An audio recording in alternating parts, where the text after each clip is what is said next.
మరి గమనిద్దాం. మనం ఈ చివరి దినాల గురించిన అనేకమైన సత్యాలను మనం ధ్యానిస్తూ వస్తున్నాం. ఈ చివరి దినాల గురించిన అనేక సత్యాలు మరి దైవ గ్రంథంలో, మన పరిశుద్ధ గ్రంథంలో ప్రభువారు మనకు మాట్లాడి అన్నీ కూడా బోధిస్తూ వచ్చారు. ఆయన బోధించారు, ఆయన శిష్యులైన వారు బోధించారు, ప్రవక్తలు బోధించారు. దానిలో భాగంగా అంచె దినాల గురించి మనము ధ్యానిస్తూ వస్తున్నాం. సో ఈ అంచె దినాలలో జరిగే సంఘటనలు ఒక్కొక్కటిగా మనము ధ్యానిస్తున్నాం. అది మొదటిది ఏంటి అంటే, మొదటిది ఏం ధ్యానించినాము, ఈ చివరి దినాలలో ఇక సువార్త ప్రచారము లేకపోతే సువార్త ప్రకటన బహు విరివిగా సకల జనులకు తెలియపరచబడుతుంది. రెండోదిగా తెలియపరచబడిన తర్వాత ఆ ప్రవచనాల ఆ యొక్క సువార్తను విన్న వారందరూ కూడా సంఘంలోనికి ప్రవాహంలాగా వస్తారు. వారందరూ వచ్చి దేవుని యొక్క సంగతులను నేర్చుకుంటారు. నేర్చుకున్న తర్వాత నేర్చుకుంటున్న క్రమంలో ఏమవుతుందంటే, మరి పరిశుద్ధాత్మ దేవుని యొక్క వారందరూ ఆత్మచేత నింపబడతారు. ఇదే దినాల్లోనే, అంచె దినాల్లోనే అవి జరుగుతాయని మనం ధ్యానించినాం. ఆ తర్వాత ఈ పరిశుద్ధాత్మ చేత వారు నింపబడిన తర్వాత సంఘములో కొన్ని గలిబిలు స్టార్ట్ అవుతాయి. వింటున్నారా? గలిబిలు స్టార్ట్ అవుతాయి. ఆ గలిబిలు మనము ఆల్రెడీ అది కూడా చూసాం. ఏంటది? అంచె దినాల్లో అపాయకరమైన కాలాలు వస్తాయి అంటే గలిబిలు అవే అన్నమాట. సో ఈ అపాయకరమైన కాలాల్లో ఏం జరుగుతాయి అంటే, మనుషులు విపరీతంగా మారిపోతారు. స్వార్థపరులు, బెంకుములాడు వారు, ధనాపేక్ష కలిగిన వారు, అలాగే అనురాగ రహితులు, అజితేంద్రియులు అనగా బింకములాడు వారు. బింకములాడటం అంటే తెలుసా మీకు?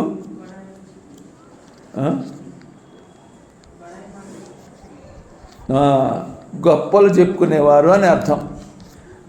బింకములాడవారంటే గొప్పలు చెప్పుకునేవారు. సో అలాగే చాలామంది ఈ చివరి దినాలలో అలా తయారవుతారని మరి లేఖనంలో, ఇంకా అజితేంద్రియాలు అంటే నేను చెప్పినాను ఆల్రెడీ మీకు. జ్ఞానేంద్రియాలను జయించలేకుండా అయిపోతారు వాళ్ళు, అజితేంద్రియులు. సో అలాగే సజ్జన ద్వేషులు, క్రూరులు, హింసకులు, వీళ్ళందరూ కూడా ఈ చివరి దినాల్లో ఇలా అయిపోవటానికి గల కారణం ఏంటి అంటే, అది చెప్తున్నా వినండి. వాళ్ళందరూ అలాగే పైకి భక్తి కలిగి శక్తిని ఆశ్రయించిన వారు ఎందుకు అయిపోతున్నారు? అలా ఎందుకు అవుతున్నారంటే యేసు ప్రభువారు ముందుగానే చెప్పాడు. ఇప్పుడు ఇది 4వ విషయాన్ని మనం గమనిద్దాము. ఇదేంటి 5వ విషయంగా మనం గమనిద్దాం. అదేంటి అంటే, అందరూ పరిశుద్ధ గ్రంథ బైబిల్ చూద్దాం. చూడండి, మత్తయి సువార్త 24వ అధ్యాయము 11వ వాక్యం చదవండి.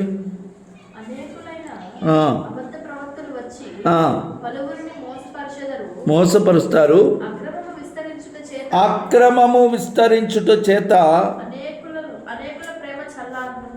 అనేకుల యొక్క ప్రేమ చల్లారిపోతుంది. వాడే రక్షించబడతారని యేసు ప్రభువు చెప్పారు. దానికి వీటన్నిటికి ముందు చెప్పిన మాట ఏంటంటే, అనేకులైన అబద్ధ ప్రవక్తలు వచ్చి ఏం చేస్తారంట వాళ్ళు? ఈ అబద్ధ ప్రవక్తలు వచ్చి ఏం చెప్తారంటే అబద్ధ బోధ చేస్తారు. అబద్ధ ప్రవక్తలు వచ్చి ఏం చేస్తారు? అబద్ధ బోధలు చేస్తారు. ఈ బోధలు సంఘములోకి వస్తాయి అని యేసు ప్రభువు చెప్పారు. ముందుగానే జరగబోయే సంఘటన అంచె దినాల్లో, చివరి దినాల్లో ఎప్పుడు జరుగుతాయి, రాకడ సూచనలు ఏంటి అని ఈ శిష్యులు యేసు ప్రభువుని అడిగినప్పుడు అప్పుడు యేసు ప్రభువు చెప్తున్నారన్నమాట. సో ఈ అబద్ధ బోధకులైన వారు వస్తారు. వారు వచ్చి పలువురిని మోసం చేస్తారు. ఈ మోసం చేస్తే ఆంధ్రమైపోతారు తెలుసా, మోసపడిపోతూ ఉంటారు. సో మనము మోసపోకూడదని దేవుడు ముందుగానే చెప్పాడనమాట. కనుక ఈ అబద్ధ బోధకులు వారి యొక్క ఈ బోధలు వాటి గురించి మనము అవగాహన కలిగి ఉండాలి. ఇదే మాట గురించి యేసు ప్రభువారు మత్తయి సువార్తలోనే మరొక చోట కూడా చెప్తారు. చూడండి, మత్తయి సువార్త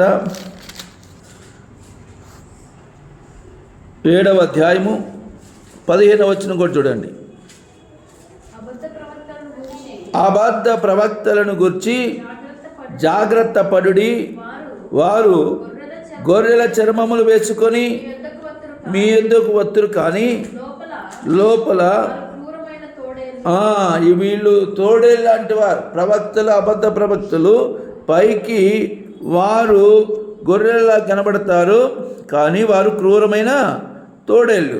వారి ఫలముల వలన మీరు వారిని తెలుసుకుంటారు. మొండ్ల పొదలలో ద్రాక్ష పండ్లను, ఎల్లేరు చెట్ల అంజూరు పండ్లను కోయుదురా అని అప్పుడే యేసుప్రభువారు జ్ఞాపకం చేస్తారు. సరే, ఇప్పుడు యేసుప్రభువారు ఈ విధంగా చెప్పారు. ముందుగానే ఇలాంటి పరిస్థితులు ఎదురైతే మీరు జాగ్రత్తగా ఉండాలి అని తన శిష్యులకు యేసుప్రభువారు చెప్పడం జరిగింది. అలాగే బైబిల్లో మనం చూస్తే మరొక పేతురు భక్తుడు కూడా చెప్పిన సందర్భం చూద్దాం. చూడండి, పేతురు రాసిన పత్రికలో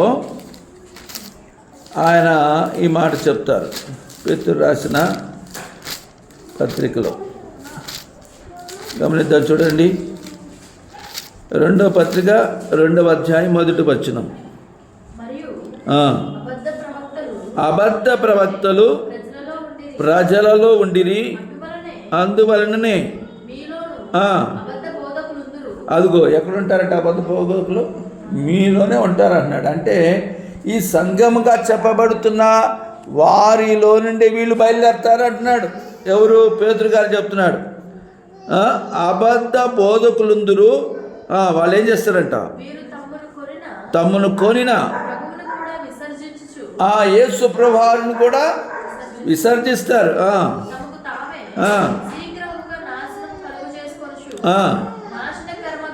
నాశనకరమగు భిన్నాభిప్రాయములను అదిగా బోధిస్తారంట వీళ్ళు. వింటున్నారా? రహస్యంగా నాశనకరమైన భిన్నాభిప్రాయాలు బోధిస్తారు. మరియు అనేకుల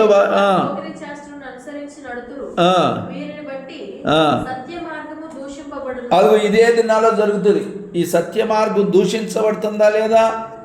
ఎందుకు దూషించబడుతుందో తెలిసిన అనేకులైన అబద్ధ బోధకులు, అబద్ధ ప్రవక్తలు వచ్చి సత్య మార్గాన్ని దాన్ని పాడు చేసే రీతిగా వారు మోసం చేసి తోడేళ్ళలాగా వాళ్ళు బోధలు చేస్తూ ఉంటారు.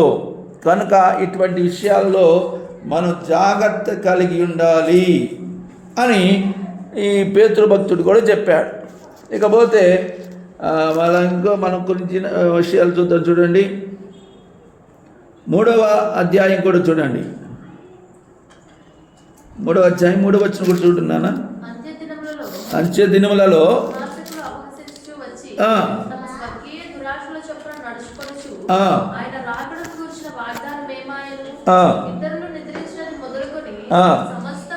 సమస్తమును సృష్టి ఆరంభమున ఉన్నట్టే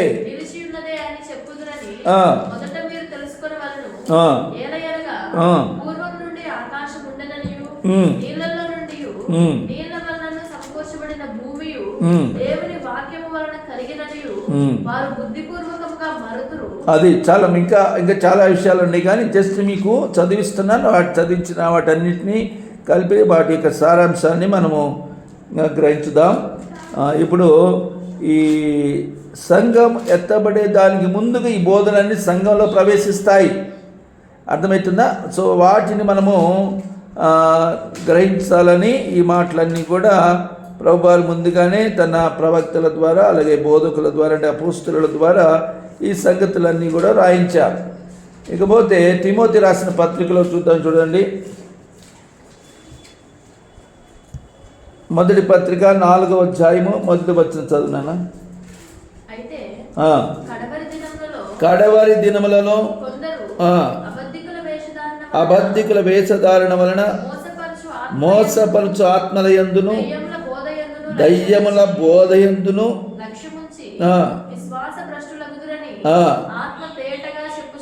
ఆత్మ తేటగా చెప్పుచున్నాడని ఎవరు చెప్తున్నారు? అపోస్తలుడైన పౌలు భక్తుడు చెప్తున్నాడు.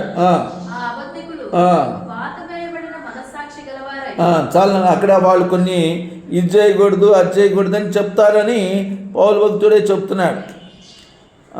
తర్వాత ఇవి ఇవన్నీ మీరు జ్ఞాపకం పెట్టుకోండి. ఇప్పుడు నేటి క్రైస్తవ సమాజంలో చాలా మరి మీకు ఇంకా నేను ఇంక చదివించలేదు కానీ అంటే ఎలా ఉంటాయి అంటే 1 దుర్బోధ, 2 దయ్యముల బోధ, 3 అబద్ధికుల బోధ, అలాగే మరి కలిపి చెరిపేడు బోధ, అలాగే మరి భిన్నమైన సత్యమునకు భిన్నమైన బోధ, ఇవన్నీ చెడ్డ బోధలు ఉన్నాయి. అర్థమవుతుందా? అంటే ఇవన్నీ కూడా క్రైస్తవ సమాజంలో చాలామంది చెప్తూ ఉంటారు. కానీ మనము ఇప్పుడు ఉదాహరణకి అబద్ధ బోధకులు ఉన్నారనుకోండి, అబద్ధ బోధకులు. దీనికి ముందుగా మీకు అసలు బైబిల్లో ఉన్న బోధ అంటే చెప్తా మీకు. బైబిల్లో ఉన్న బోధ ఏంటంటే 3 బోధలు ఉంటాయి బైబిల్లో. ఎన్ని బోధలు? 3. ఏంటి ఆ బోధలు? 1 తండ్రి అయిన దేవుడు చెప్పిన బోధ, 2 ప్రభు అయిన యేసుక్రీస్తు వారు చెప్పిన బోధ, 3వది పరిశుద్ధాత్మ దేవునికి బోధ. ఇదే సింపుల్. అయితే ఈ 3 బోధలకు వ్యతిరేకంగా ఎవరు ఏది చెప్పినా అది అంతా కూడా అబద్ధ బోధ. అర్థమైంది మీకు? అయితే ఇది అబద్ధ బోధ అని మనం ఎలా తెలుసుకోగలుగుతాం? ఎలా తెలుసుకుంటాం? ఈ అయ్యగారు చెప్పేది వాక్యం కరెక్టా కాదా అని ఎలా తెలుస్తుంది? అది అంత ఈజీ కాదు. నేను చెప్తా వినండి. ఎలా తెలుసుకోవచ్చు అంటే, ఇప్పుడు ఎవరైనా దొంగడు వచ్చి నేను దొంగనని చెప్తాడా? దొంగ పుట్టుకలు ఉంటారు. దొంగడు వచ్చి నేను దొంగ అని చెప్తారా? చెప్పడు. ఏం చెప్తాడు? మంచి తీయని మాటలు చెప్తాడు. అర్థమవుతుందా? దొంగడు వచ్చి నేను దొంగ అంటాడా? అన్నాడు. ఏమంటాడు తెలుసా? నేను మంచోడు అని చెప్తాడు.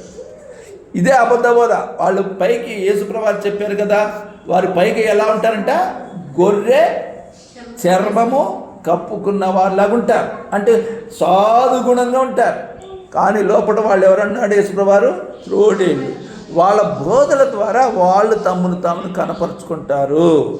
ఈ చివరి దినాలలో, అంచె దినాలలో ఇప్పుడు చూస్తే నేను మీకు 3 బోధలే చెప్పిన.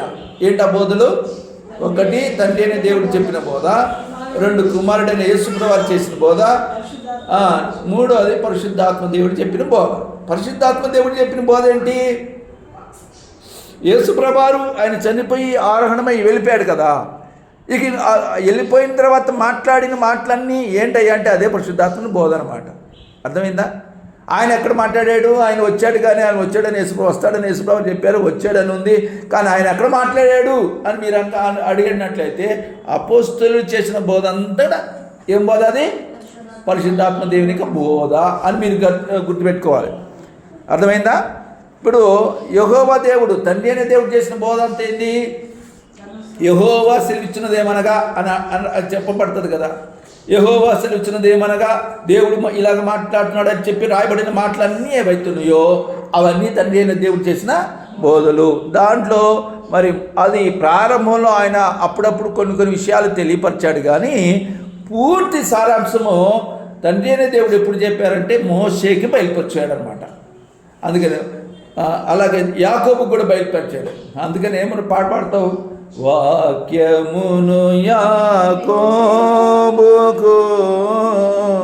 తెలియజేసిన వాడని, వాక్యమును యాకోబుకు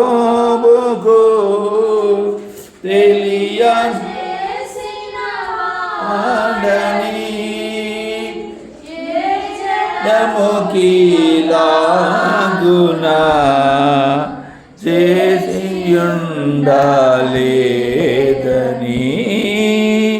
ఏ జనముకిలాగునా చేసియుండాలేదని,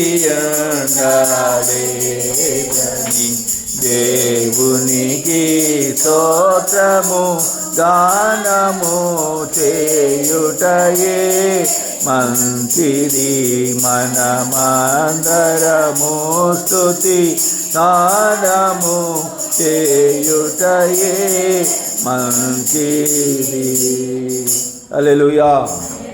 గమనిస్తే మీరు కొంచెం శ్రద్ధగా ఆలకించాలి. అందరూ కూడా విశ్వాసం నుంచి తప్పించబడేది ఇక్కడే. సువార్త బాగానే ఉంటుంది, సంఘంలో రావటం బాగుంటుంది, దేవుని ఆత్మచేత నింపబడతాము. మరి ఇక వచ్చిన తర్వాత గందరగోళాలు స్టార్ట్ అవుతూ ఉంటాయి. అనగా స్వార్థ ప్రియులు, బింకంలాడేవారు, సజ్జన ద్వేషులు, తల్లిదండ్రులకు అవిధేయులు, ఇట్లా ఇవన్నీ జరుగుతూ ఉన్నాయి. ఇవన్నీ ఎందుకు జరుగుతున్నాయి అంటే ఇదిగో ఈ అబద్ధ బోధకుల ద్వారానే ఇవన్నీ సంభవిస్తాయి. వారు అనేకుల యొక్క ప్రేమ ఏమైపోతుందంట, చల్లారిపోతుందని రాయబడింది.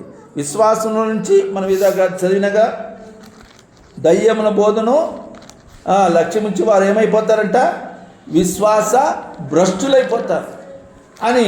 ఇప్పుడు మనం ఇంతకాలం చేసిన బోధ అంటే భక్తి అంతా ఏమైపోతుంది, వాళ్ళు రాగానే అయ్యగారు ఎవరు చెప్పారు అని. కానీ వీళ్ళందరూ ఏమైపోతారు తెలుసా, అటు వెళ్ళిపోతారు.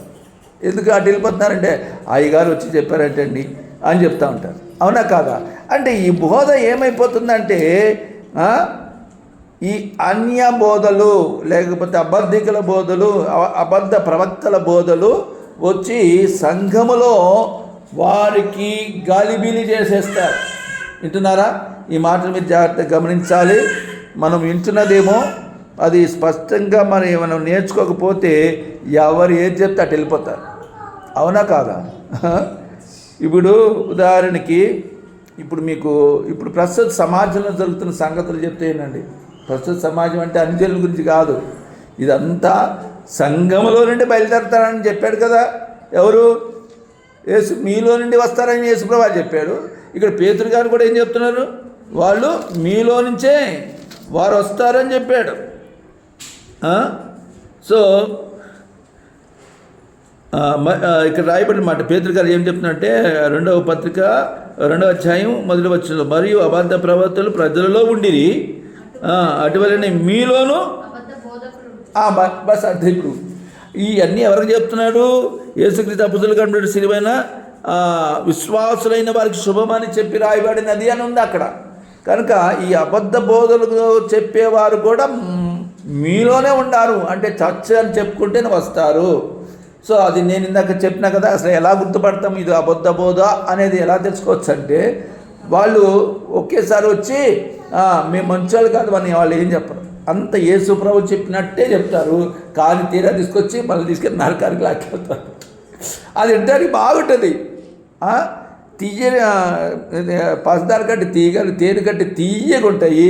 కానీ అదేమవుతుంది, మొత్తం కారపొడి చల్లట్టు అయిపోతుంది ఆఖరికి. అది ఇంకా మనం తీయనితనాన్ని మర్చిపోయేటట్టు వాళ్ళు చేస్తారు. మనల్ని నాశనాల్లోకి లాక్కెళ్ళిపోతారు, దుష్టత్వంలోకి తీసుకెళ్ళిపోతారు, భ్రష్టత్వంలోకి లాక్కెళ్ళిపోతారు అని చెప్పబడింది. ఇప్పుడు నేను బైబిల్లో 3 బోధలు చెప్పిన.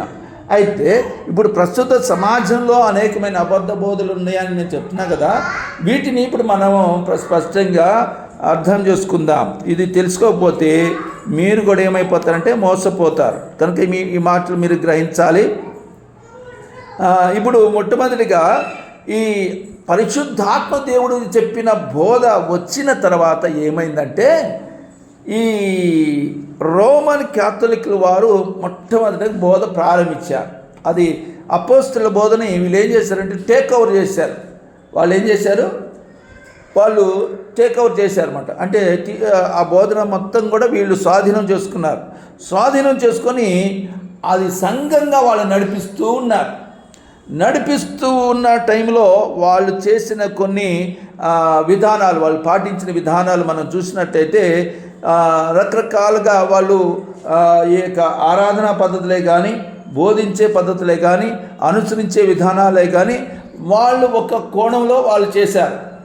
ఆ తర్వాత ఏమైంది, ఆ బోధ కాస్త ఈ బోధ సరియైనగా లేదు, వీటిలో కొన్ని లోపాలు ఉన్నాయి అని చెప్పేసి మార్టిన్ లూథర్ అన్న ఆయన లేచి ఆయన ఏం చెప్పాడంటే, ఇదిగో రోమన్ క్యాథలిక్ వాళ్ళు చేసే బోధలో కొన్ని లోపాలు ఉన్నాయి అని చెప్పి లోపాలు రాసిపెట్టి మార్టిన్ లూథర్ అన్న ఆయన వాటితో వ్యతిరేకించి ఆయన ఏం చేసినాడంటే, ఇదిగో లూథరన్ సమాజంగా ఆయన మార్టిన్ లూథరు ఆయన ప్రొటెస్టెంట్గా తీసుకొచ్చాడు.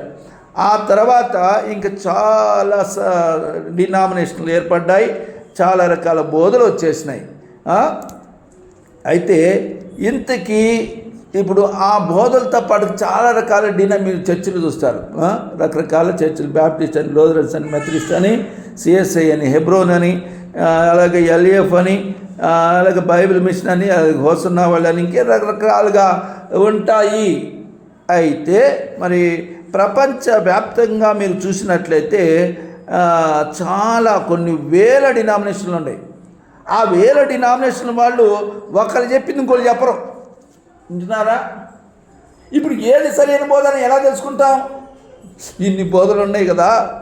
వాళ్ళు చెప్పే బోధ ఒకటైతే, వీళ్ళు చెప్పే బోధ ఒకటైతే, ఒకళ్ళేమో ఆత్మ పొందుకాలని చెప్తే అసలు ఆత్మ అక్కర్లేదని ఇంకోళ్ళు చెప్తే, ఇంకోళ్ళు ఏమంటున్నారు బోధలు ఇవన్నీ. కొంతమంది ఏం చెప్తున్నారంటే అసలు పాటలో మ్యూజికే కొట్టకూడదు అంటారు. వాళ్ళ బోధ అది. వాళ్ళు ఏం చెప్తారు? మ్యూజిక్లే కొట్టకూడదు అంటారు. అదొక బోధ. కొంతమంది అసలు మ్యూజిక్లు కొడతాం కాదు, మొత్తం ఇంటర్నేషనల్ మ్యూజిక్లో తీసుకొచ్చి పెట్టేసి దాంతో ఆరాధన చేస్తేనే ఆరాధన అని చెప్తున్నారు. కొంతమంది మోకాళ్ళని ఆరాధన చేయాలంటున్నారు, కొంతమంది నిలబడి ఆరాధన చేయాలంటున్నారు, కొంతమంది ఎగిరి గంతులేసి ఆరాధన చేయాలని, రకరకాల బోధలు. అర్థమవుతుందా? ఈ విధంగా దేవుని వాక్యాన్ని అందుకనే యేసుప్రభువారి గురించి ఒక మాట రాయబడి ఉంటుంది. ఆ మాట చదువుతాను చూడండి. యేసుప్రభువారికి మరొక పేరే బోధకుడా. ఆయన పేరు ఆయన ఏమని పిలిచి సంబోధించేవాళ్ళు? ఆ ఊర్లో వాళ్ళందరూ కూడా ఏమని సంబోధించేవాళ్ళు అంటే బోధకుడా అని పిలిచేవారు ఆయన. ఎందుకంటే ఆయన ఎప్పుడు ఆయన పని అంతేంది? బోధించటమే. దాని మీదనే ఆయన దృష్టి పెట్టేవారు. సో ఆయన ఎప్పటి నుంచి ఆయన బోధించేవాడంటే అక్కడ రాయబడిన మాట చూద్దాం చూడండి. 8వ అధ్యాయం యోహాను సువార్త.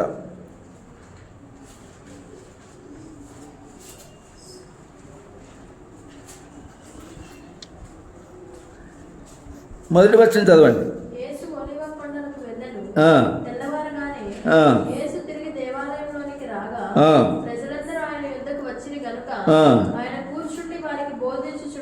అది చాలు. శాస్త్రులు, పరిసయ్యులు వాళ్ళకి అక్కడి నుంచి మారిపోతుంది. ఇక్కడ ఏమని ఉందంటే ఆయన తెల్లవారగానే యేసు తిరిగి దేవాలయంలోకి రాగా ప్రజలందరూ ఆయన యొద్దకు వచ్చిరి కనుక ఆయన కూర్చుండి వారికి ఏం చేస్తున్నాడు? బోధిస్తూ ఉన్నాడు. సో అలాగ అనేకమైన ఆయన బోధలు చేశారు. సో మరి కొండ మీద ప్రసంగం అప్పుడు కూడా ఆయన కూర్చోండి ఆయన బోధ చేశారు. అయితే ఇక్కడ ఇదే అధ్యాయంలో యేసుప్రభు ఒక మాట అంటారు. ఏదంటే 43వ వాక్యం చదువున్నాను. 8వ అధ్యాయం 43వ వచనం. మీరేలా నా మాటలు గ్రహింపకున్నారు, విననేరకుండుట వలనే కదా అని అంటున్నాడు. వింటున్నారా? ఇప్పుడు చాలామంది విశ్వాసులు పిలువబడుతున్న వారందరూ ఏం చేస్తున్నారంటే యేసు ప్రభువారు చెప్పిన మాటలు యందు దృష్టి సారించకుండా మనుషుల మాటలకు వాళ్ళు చెవియొగ్గుతున్నారు. ఇక్కడ అదే అంటున్నాడు యేసు ప్రభువారు. మీరేలా నా మాటలు గ్రహింపకున్నారు, మీరు నా బోధ విననేరకుండుట వలనే కదా అంటున్నాడు. ఈ బోధ వినాలి కానీ, యేసు ప్రభువారి బోధ వినాలి కానీ, ఈ లోకంలో అనేక మంది రకరకాలుగా మనుషులు సంబంధించిన భిన్నమైన బోధలు ఉన్నాయి. వాటిని మనం పాటించకూడదు, అనుసరించకూడదు. అసలు ఎందుకు మరి ఏ సంస్థ యొక్క బోధ కరెక్ట్ అని మీరు అనుకుంటారు అని మీరు మరి సందేహం వస్తే దాన్ని ఎలా చెప్తామంటే గమనించండి. బైబుల్లో ఏ సంస్థ ఏ డినామినేషన్ గురించి ఉండదు. వింటున్నారా? ఎందుకు ఉండదు? నువ్వు చెప్పు. ఒక లాజిక్ ఉంది. బైబిల్లో ఫలానా డినామినేషన్ గురించి అని ఈ డినామినేషన్ ఆ డినామినేషన్ ఉండదు. ఎందుకు ఉండదు అంటే బైబిల్ రాసిన తర్వాతనే ఇవన్నీ స్టార్ట్ అయినాయి. అర్థమైందా? ఈ రాసి అయిపోయిన తర్వాత ఇవన్నీ స్టార్ట్ అయినాయి. అర్థమైందా? రోమన్ క్యాథలిక్ అనేది బైబిల్ తర్వాతనే, అందుకని దీంట్లో రాయబడలేదు. ఇవన్నీ వాళ్ళు ఓన్గా కొన్ని సిద్ధాంతాలు పెట్టుకొని, ఇప్పుడు మీకు గతంలోనే చెప్పాను అసలు దేవుని బోధ ఏంటి. ఇప్పుడు ఏ సంస్థ, ఏ చర్చి సరి అయినది, ఏ చర్చి బోధ మనకు ఆరోగ్యకరమైనది మీరు తెలుసుకోవాలంటే ఏం చేయాలి? బైబిల్ ఒక నమూనా చెప్తుంది. ఏమని చెప్తుందంటే యేసు ప్రభువును దేవుడని నమ్మాలి. అది ఎవరైతే ప్రకటిస్తారో అది దేవుని అనుకూలమైన డినామినేషన్ అని మనం గ్రహించాలి. ఈ మాట గుర్తుపెట్టుకోండి. రెండోది, పరిశుద్ధాత్మ దేవుని కూడా వాళ్ళు నమ్మేవారై ఉండాలి. అర్థమవుతుందా? ఇది కూడా గుర్తుపెట్టుకోండి. ఇకపోతే బాప్తిస్మము ముంచుట ఇచ్చే వాళ్ళై ఉండాలి. ఇది కూడా గుర్తుపెట్టుకోండి. ఇవన్నీ బైబిల్కి అనుకూలమైనవి. మిగతా అవి నిలవవు. ఇప్పుడు ప్రతి ఏ సంస్థ సరి అయినది అంటే, లేకపోతే ఏ డినామినేషన్ సరి అయినదని మీరు ఒకేలా నన్ను అడిగి నేను చెప్పే సమాధానం ఒకటే. ఏ సంస్థ సరి అయింది కాదు, ఏ డినామినేషన్ కూడా సరి అయింది కాదు. బైబిల్ చెప్పేదే సరి అయింది. అర్థమవుతుందా? అందుకే యేసుప్రభు నా బోధ మీరు ఎలా వినుకున్నారని అడిగినండి. అందుకనే ఏ బైబిల్లో చెప్పబడిన సంగతిని మాత్రమే మనము పాటించాలి. బయట ఎంత పెద్ద సేవకుడు, మొత్తం దేశమంతా తిరిగిన సేవకుడు వచ్చేసి అమ్మాయి ఏం కదా సెరకులింపు బాప్తిస్మం తీసుకోండి అంటే అది నిలవదనమాట. అప్పుడు మనం వెంటనే నేనేం తిరిగి చెప్తున్నాడు అనుకోవాలి.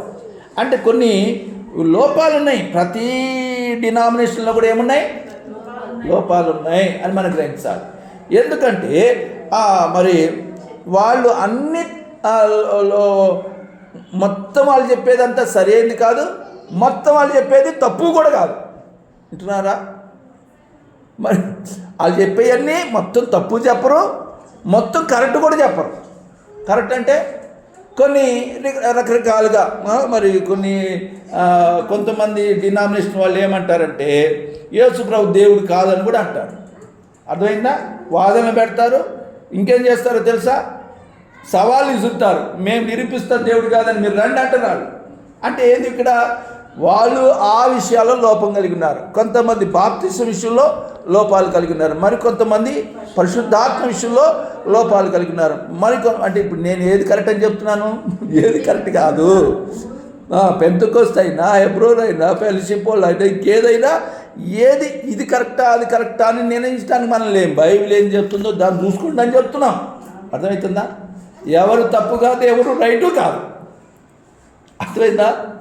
ఎవరు తప్పు అంటే దాంట్లో కొన్ని మంచి ఉంటాయి, ఇది తప్పని చెప్పలేము. కొన్ని విషయాల్లో నేనేం చెప్తున్నా అంటే నా ఉద్దేశం అంత ఏంటంటే కొన్ని లోపాలు ఉన్నాయి. ఆ లోపాలు ఉన్నాయి ఎలా తెలుసుకుంటాం? బైబిల్ చదివిన వాళ్ళకి అర్థమవుతుంది ఇది లోపం కలిగి ఉంది. అయినప్పటికీ వాళ్ళు సంఘంగా కొనసాగుతారు. సో ఇప్పుడు కొన్ని చెప్పిన 8 జాగ్రత్తగా వినండి. మొట్టమొదటిగా యేసుప్రభు దేవుడిని నమ్మాలి, పరిశుద్ధాత్మ దేవుడిని నమ్మాలి, తండ్రి అయిన దేవుడిని నమ్మాలి, త్రిత్వాన్ని నమ్మాలి. త్రిత్వం అంటే ముగ్గురిని దేవుడిగా మనం నమ్మాలి. ఆ తర్వాత బాప్తిస్మను నమ్మాలి, మారుమనస్సు ఉండాలి, అలాగే దేవుని ఆత్మ నింపుదలను నమ్మాలి, అలాగే సువార్తను ప్రకటించే సంఘంగా ఉండాలి. ఆదివారం తాళం తీసి మళ్ళీ బంద్ చేసేటట్టుగా చర్చ ఉండకూడదు. సంఘంలో ఉన్న వారందరూ కూడా సువార్తను ప్రకటించాలని చెప్పే సంఘంగా ఉండాలి. ఆ బోధ ఉండాలి సంఘంలో. అర్థమైందా? ఆయన ఏం చెప్పడండి మాకంటే ఆయన ఆ విషయంలో లోపం కలిగి ఉన్నాడని అర్థం. అర్థమైందా? ఆ విషయంలో ఆ సంస్థ వాళ్ళు లోపం కలిగి ఉన్నారు, వాళ్ళు ఏ సంస్థ అయినా కూడా. సో ఇది మనకి ఎలా తెలుస్తుందంటే లేఖనమును బట్టి మనం అర్థం చేసుకుంటున్నాం. అర్థమైందా? ఇక మరొకటి ఏంటంటే పరిశుద్ధ జీవితాన్ని గురించి ఆ సంఘం తప్పనిసరిగా బోధించాలి. యేసుప్రభు రాకడకు సిద్ధపడాలని ఆ సంఘం తప్పనిసరిగా బోధించాలి. సో ఈ విధమైన సంగతులు బోధించే ఆత్మలో ఇప్పుడు కొంతమంది ఎట్లా ఉంటారంటే, ఇప్పుడు అబద్ధ బోధకుని ఏమన్నా యేసుప్రభు ఎలా గుర్తుపట్టమన్నారు? వారి ఫలములు మనల్ని తెలుసుకోవాలి. మనం ఆయన మాటలు బాగానే చెప్తాడు, కానీ ఆ చర్యలు ఏమున్నాయో, వారి ఫలము, వారి యొక్క తత్వము, వారి యొక్క బయట ఎలా ఉంటారు, లోపల ఎలా ఉంటారు, అన్ని విషయాల్లో వారి ఫలాలు చూడండి, వారు ఏ విధంగా ప్రవర్తిస్తున్నారు దాన్ని బట్టి మీరు గ్రహించండి అని యేసుప్రభు వారు స్పష్టంగా చెప్పారు. ఆ విషయాలను కొన్ని మనం చూస్తే తెస్సలోనికి రాసిన మొదటి పత్రిక అందరూ తీయండి. తెస్సలోనికి రాసిన మొదటి పత్రిక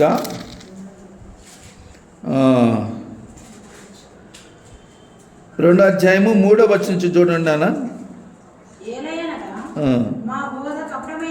అదిగో చూడండి ఇక్కడ అన్నాడు మా బోధ. అంటే ఇప్పుడు చాలామంది అప్పటికి ఏం చేస్తున్నారు అన్నట్టు కపటమైన బోధలు చేస్తున్నారు. ఇది మనం గ్రహించాలి. ఏమని?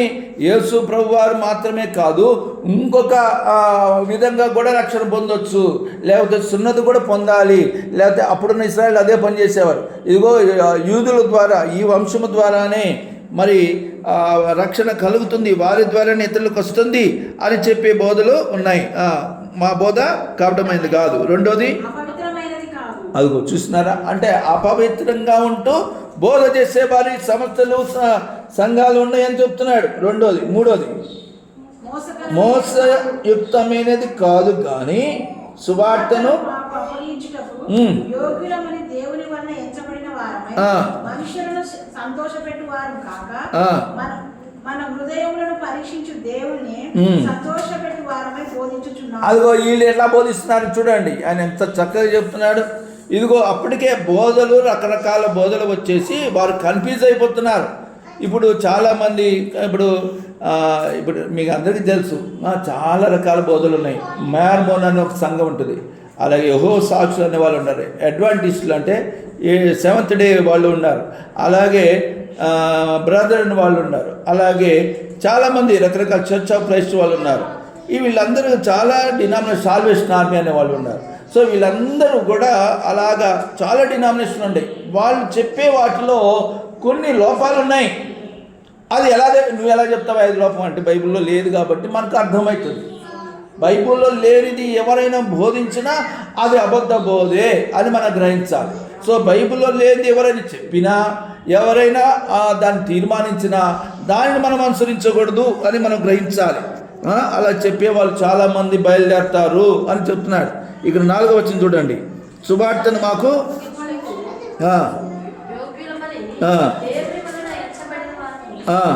మనుషులను సంతోషపెట్టేవారు కాక హృదయములను పరీక్షించు దేవుని సంతోషపెట్టేవారమే బోధిస్తున్నాం. మేము ఎలా బోధిస్తున్నాం? మనుషులను బట్టి మేము బోధిస్తలేం. దేవుడు మా అప్పగించిన ఈ బోధన, ఈ వాక్కును మేము ప్రకటిస్తున్నాము అని వారు చెప్తున్నారు. తర్వాత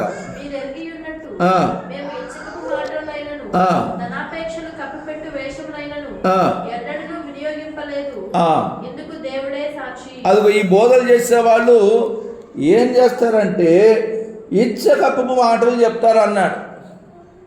ఇచ్చకప్పు మాటలు అంటే ఇచ్చకప్పు మాటలు అంటే అతిగా పొగడటం, అసలు లేని విషయాలు కూడా పొగిడి చెప్పటం అన్నమాట.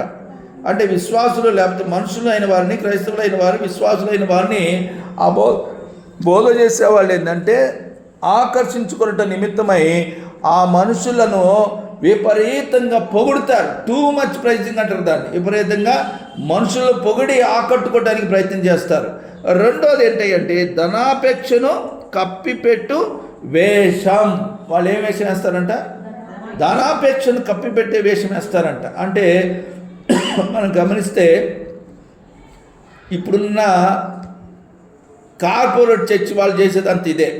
కార్పొరేట్ చర్చెస్ అంటే అర్థం ఏంటంటే విపరీతంగా సంఘాభివృద్ధి జరిగిపోతుంది, 1000 మంది వస్తున్నారు, లక్షల మంది వస్తున్నారు అనే వాళ్ళలో ఎక్కువ కింద కనబడతారు. ఈ చర్చ ఆ చర్చ నేను చెప్తా, లేఖనంలో ఉన్నది చెప్తున్నా.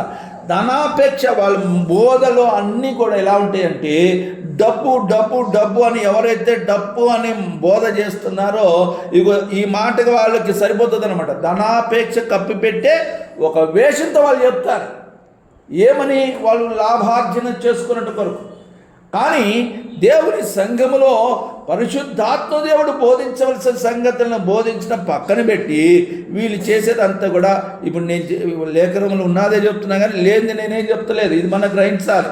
ధనాపేక్షను కప్పిపెట్టి వాళ్ళు ఏం చేస్తారంటే వేషాన్ని వేసుకొని ఈ బోధలు చేస్తారు. సో అటువంటి వాటిని మనము చేయకూడదు, అటువంటి వాటిని మీరు వినకూడదు అని చెప్తున్నాడు. అలాగే 6వ వచనం కూడా చదవన్నాను.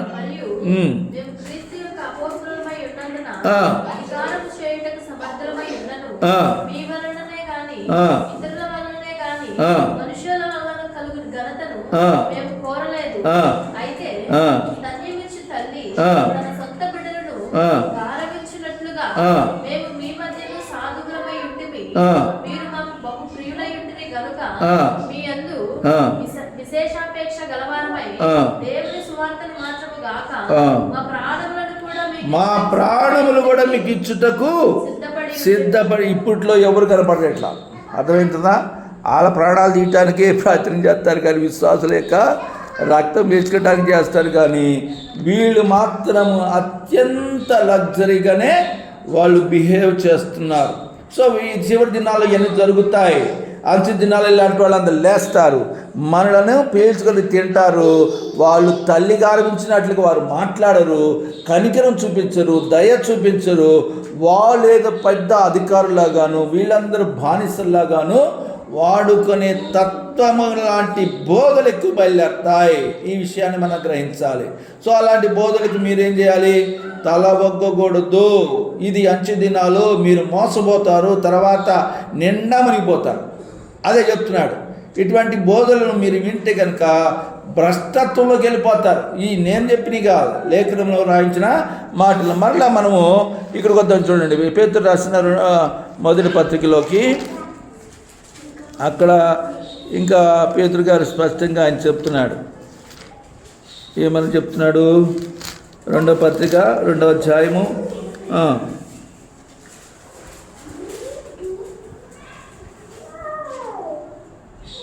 మొదటి నుంచి చదువునానా? మరియు అబద్ధ ప్రవక్తలు ప్రజలలో ఉండిరి, అటువలననే అబద్ధ బోధకులుందురు.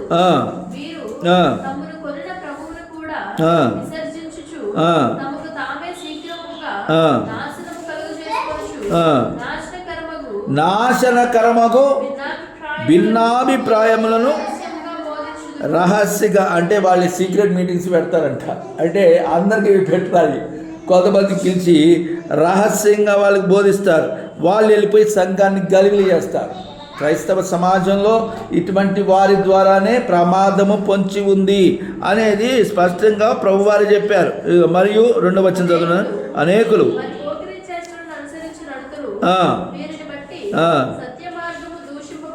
వాళ్ళు ఏం చేస్తారంట? పోకిరి చేష్టలు చేస్తారు. ఇదేంటంటే బాబు చూసినారా, పోకిరి చేష్టలు చేసే బోధలు కూడా ఉన్నాయి అంట.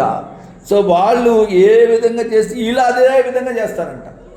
అరే బాబోయ్, వీళ్ళందరూ ఇప్పుడు కనబడతా ఉంటుంది, ఇప్పుడు నడుస్తున్నాయి. అయ్యా ఇలాంటి వారు చాలామంది ఉన్నారు. ఇప్పుడు రకరకాలుగా మనం యూట్యూబ్లో ఇప్పుడు బాగా మనకు వచ్చేసిన దగ్గరగా అర్థమైపోతున్నాయి. వాళ్ళు డ్యాన్సులు వేసే డ్యాన్సులు, వాళ్ళు చిందులు, వాళ్ళు మేకప్లు, వాళ్ళు చేసే విధానాలు చూస్తే వాళ్ళకి ఏం తీసిపోవన్నట్టు వీళ్ళందరూ చిందులు డ్యాన్సులు వేసేస్తూ ఉంటారు. అంటే పోకిరి చేష్టలు, అల్లరితో కూడిన ఆట పాటలతో వాక్యం చెప్పి ఇది దేవుని బోధ అని చెప్పే వాళ్ళు చాలామంది ఉన్నారు. వాళ్ళు ఏ సంస్థ వాళ్ళైనా కావచ్చు. అర్థమైందా? సో పలానా సంస్థ అని బైబిల్లో లేదు కనుక పలానా సంస్థ అని మనం చెప్పడానికి కూడా లేదు. అర్థమైందా? ఈ బైబిల్లో లేని సంగతులు ఏ సంస్థలోనూ ఇప్పుడు మీరు సపోజ్ మీరు ఇక్కడ ఎవరైనా ఉండి జాబ్ చేస్తుండి ట్రాన్స్ఫర్ అయ్యి వేరే ప్రాంతానికి వెళ్ళారనుకో, వాళ్ళు ఒకవేళ అడిగారనుకో, బ్రదర్ మరి రవిబాబు గారు మరి ఏ చర్చికి వెళ్ళబట్టారు నన్ను అడిగారు అనుకోండి, నేనేం చెప్తాను తెలుసా? 4 చర్చికి వెళ్ళు, 4 చర్చిలకి వెళ్తే తెలుస్తుంది. వాళ్ళు ఎట్ట బోధ చేస్తున్నారు, వీళ్ళు ఎట్ట బోధ చేస్తున్నారు, వీళ్ళు ఎట్ట ఆరాధన చేస్తారు తెలుస్తుంది. ఇప్పుడు వాక్యానికి అనుగుణంగా ఏ బోధ ఉందో దాని చర్చికి వీళ్ళు వెళ్ళు. అర్థమవుతుందా? పొలానా చర్చికి వెళ్ళడం కాదు, వీళ్ళు నువ్వు వెళ్ళి చర్చే అదే లోకం కాదు, ఇంకా వాళ్ళు ఎట్టున్నారు వీళ్ళు ఎట్టున్నారు తెలిస్తే నీకు అర్థమవుతుంది. అర్థమైందా? నేనేం చెప్తున్నానంటే బైబిలుకు సమీపంగా, లేఖనాలకు బోధకు సమీపంగా ఏ బోధ ఏ సంస్థ వాళ్ళు చేస్తున్నారో దాంట్లోకి వెళ్ళి ఇక ఆ సంస్థ వాళ్ళు చెప్పినట్టు కాదు, బైబిల్ ప్రకారం నడుచుకోవాలి. ఆమేన్, హల్లెలూయా. ఇప్పుడున్న చాలా గొడవల కారణం, ఆయన నామం దూషించబడడానికి గల కారణం ఈ భిన్నమైన బోధల వలనే ఇవన్నీ ఇట్లా తయారైపోయింది. కనుక ఈ విషయాన్ని మనం అందరం గమనించాలి. చూడండి, పోకిరి చేష్టలను బట్టి వాళ్ళు చేస్తూ ఉన్నారు. ఇంకా తర్వాత సత్య మార్గం దూషించబడుతుంది. 3వ వచనం, ఏ వాక్యాలు చెప్తారంటే వాళ్ళు దీన్ని బట్టి గుర్తుపెట్టవచ్చు ఎవరు వీళ్ళు అబద్ధం బతకరు బాబు అని. కల్పనా కథలు అంటే ఏంటి? అసలు జరగలేదు దుర్గా చెప్తారు, కల్పించి చెప్తాడు అది జరగదు, అది కానీ అది సాక్ష్యంగా అది మేకప్ చేసి ఇట్లా జరిగింది, దేవుడు ఇట్లా చేసేయండి అని చెప్పేసి చెప్పంగానే అయ్యగారు ఎంత మంచి వాక్యం చెప్పారండి. వాళ్ళు ఆ కల్పనా కథలకి మోసపోయి వాళ్ళ జీవులని కాలైపోతాయి. చూడండి ఏమైందో, కల్పనా కథలు చెప్పొచ్చు, జరుగుతుందా జరగట్లేదా? నేను వెంటనే ఏమన్నాను, ఇందాక చెప్తూ ఉద్యోగం కాలేదు అన్నాను లేదా? ఇక్కడ అదే ఉందిగా. కల్పనా కథలు చెప్పేవాళ్ళు ఎప్పుడైనా విన్నారంటే తప్పనిసరి మీ జోబు కాలవుతుంది. నేను చెప్తాను అంటే చందా వేయొద్దని కాదు నేను చెప్పేది, కానుకలు వేయొద్దని కాదు నేను చెప్పేది. వాళ్ళు చెప్పే మాటలకు కల్పనా కథలు చెప్పే ఆ కల్పనా కథలు అది ముందే రాస్తుంది కదా. ఏమనుంది? మూడో వచనంలో ముందేముంది? వారు అధిక లోబులు. అర్థమవుతుందా? డబ్బు అంటే ధనాశ కలిగిన వారు, వాళ్ళు ధనమునే ధ్యేయంగా వాళ్ళు సేవ చేసే వాళ్ళు ఉన్నారు.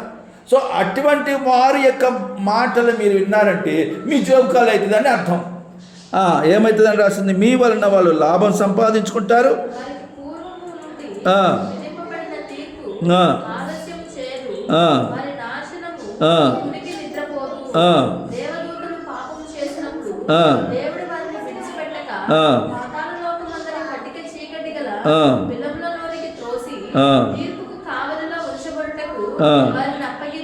అది తర్వాత కూడా ఉంది.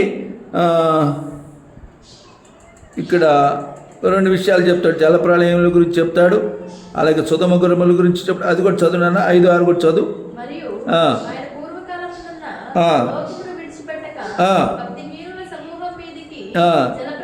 జలప్రళయము రప్పించినప్పుడు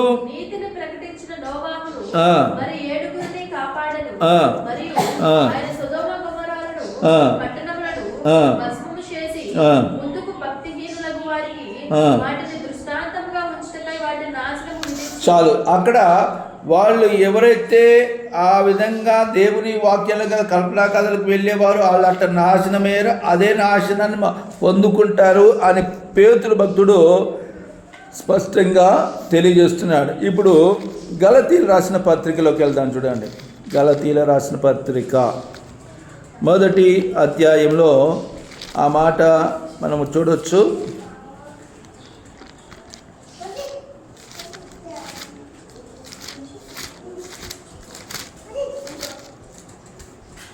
నా 6వ వచనం చదవండి నాన్న. క్రీస్తు కృపను బట్టి మిమ్మును పిలిచిన వారిని విడిచి మీరింత త్వరగా తిరిగిపోవుట చూడగా నాకు ఆశ్చర్యమగుచున్నది. అది మరి ఒక సువార్త కాదు కానీ క్రీస్తు సువార్తను చెరపగోరి సువార్త కాక మేమైనను పరలోకం నుండి వచ్చిన యొక్క దూతైనను ఎడల చూసినారా ఎంత చక్కగా చెప్పబడుతుందో. మేము ప్రకటించిన ఈ సువార్త కాక మరి యొక్క సువార్త మేమైనను పరలోకం నుండి వచ్చిన దేవదూత కూడా మీకు ప్రకటించిన. ఇప్పట్లో చాలామంది ఏమంటారు తెలుసు, మేము దేవదూత లాంటి వారమని తమ్మును తాము వాళ్ళు ప్రకటించుకుంటారు.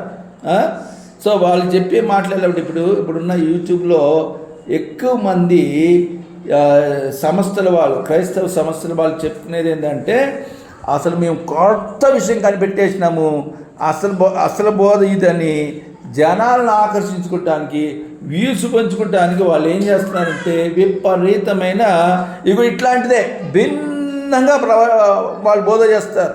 ఆ బోధ కారణంగా అనేక మంది వాళ్ళు సత్యము నుండి తొలగిపోతారు. అందుకని రాయబడింది అదే కదా, సత్యమును నాకు భిన్నమైన సువార్త అని ఇక్కడ రాయబడింది. కనుక ఈ చివరి దినాల్లో చాలామంది ఇలాంటి వారు అబద్ధ బోధకులు, అబద్ధ ప్రవక్తలు, అబద్ధపు క్రీస్తులు చాలామంది బయలుదేరి ఏం చేస్తారు తెలుసా? యేసుప్రభువు చెప్పారు, ఏర్పరచబడిన వారిని సైతం ఇక అయ్యే ఈ ప్రార్థన మంచి విశ్వాసులు ప్రార్థన బాగా చేస్తారు, కానీ వెళ్ళిపోయి ఆయన ఎవరో కొత్త ఆయన వచ్చాడు, ఆయన ఎప్పుడు పడిపోతాడు, అటు పోయాడు మొత్తం విశ్వాసం వెళ్ళిపోయి లోకంలో కలిసిపోతాడు.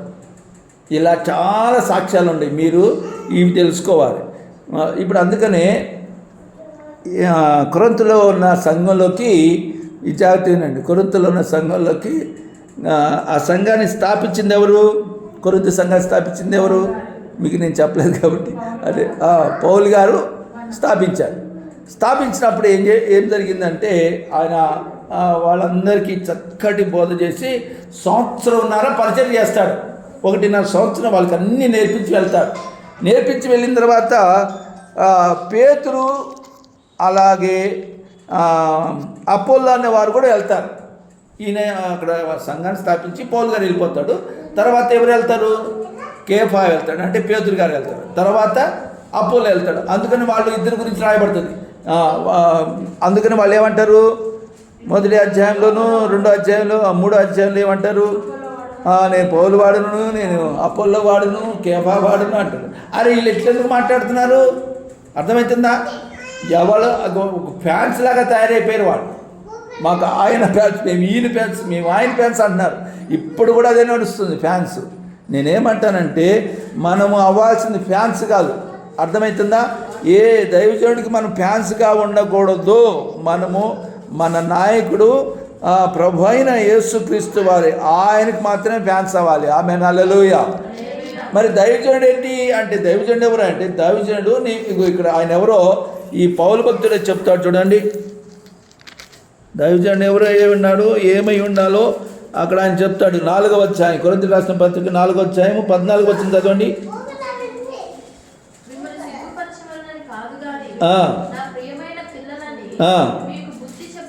బుద్ధి చెప్పుటకు ఈ మాటలు వ్రాయిచున్నాను. క్రీస్తునందు అదిగో చూడండి ఎంతమంది ఉన్నాను. ఉపదేశకులు అంటే మంచి చక్కటి మాటలు, దేవుని వాక్యాన్ని బోధించే వాళ్ళు ఎంతమంది అయినా ఉండొచ్చు. ఉండకూడదు. పౌలు గారే చెప్తున్నాడు కదా, ఉండకూడదా? ఉండొచ్చు. ఎంతమంది ఉండొచ్చు? ఇక ఇంతమంది 10,000 మంది ఉండొచ్చు. అయితే ఏమైంది? ఉన్నను తండ్రులు అనేకులు లేరు, కంటిని కనుక.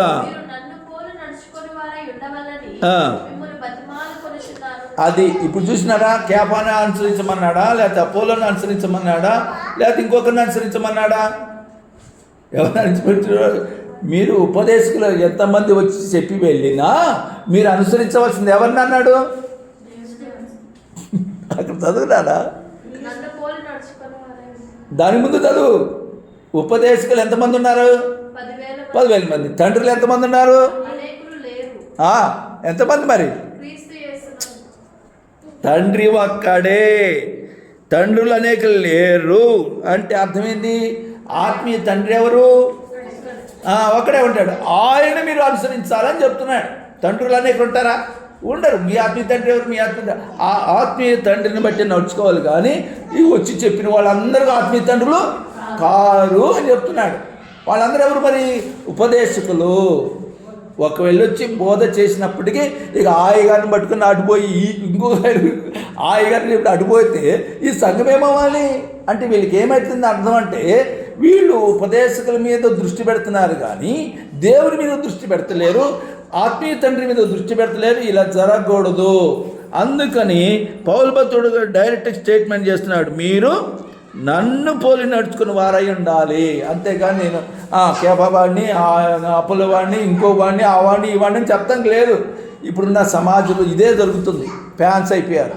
మీరెవరు గురించారంటే అది పలానా అయ్యగారు ఫ్యాన్స్. అలా ఉండకూడదు. లేఖనం అది ఎక్కడే చెప్పదు, దాన్ని ఖండించేసింది. ఈవెన్ అప్పుడు అందుకనే ఈ పౌలు భక్తుడు ఆయన కూడా కలుపుకొని చెప్తాడు. చూడండి 4వ వచనం, 3 అధ్యాయం 4వ వచనం చదవండి. 4వ వచనం, 3వ అధ్యాయం 4వ వచనం. 1 కొరింథీ 3:4.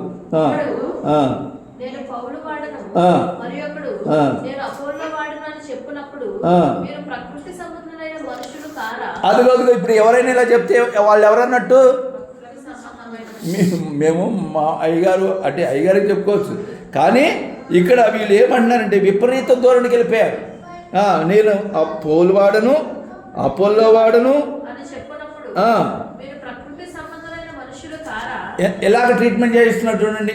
వాళ్ళు ఎలా ట్రీట్ చేస్తున్నారంటే వీళ్ళు అసలు ఆత్మీయులు కాదు అని చెప్తున్నాడు. ప్రకృతి సంబంధమైన మనుషులు మీరు అనగా మీకు దేవుడు తెలియదు అన్నట్టు చెప్తున్నాడు. తర్వాత అపోల్లో ఎవడు? పౌలు ఎవడు? పరిచారకులే కదా.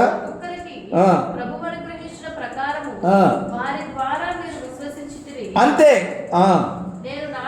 నాటిని